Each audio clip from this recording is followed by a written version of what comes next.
Dr. Kanak Ghosh. I have completed my graduation from Dhaka Medical College Hospital, and then I have completed my MRCS journey, and now I have been working as an FCPS Part 2 trainee in Dhaka Medical College Hospital in general surgery. So when my MRCS journey started, especially the Part B, before enrolling into the course, I literally had no idea that what are the parts of this exam and what are the materials I need to go through. Then I enrolled into the course. I talked to my mentors, Rifat Bhaiya and Hasran Bhaiya, and they enlightened me regarding the course materials and the way we should prepare for the exam. And thus I booked my exam very abruptly and then got to know about everything via the classes day by day.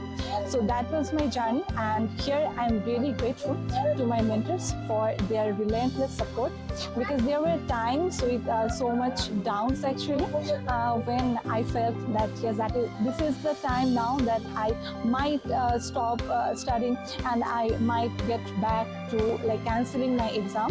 But then my two mentors were always there, especially the hands-on course, which actually boosted my confidence, and I actually sat in the exam with wholly this preparation, because in the OSCE journey it's very important that you should perform well in the skill as well as like the knowledge. So my skill portion were truly built up by my mentors in the OSCE like the hands-on course, and I'm really grateful, and I wish the best of luck to my course so that it shines well with the new edition book as well. So thank you so much.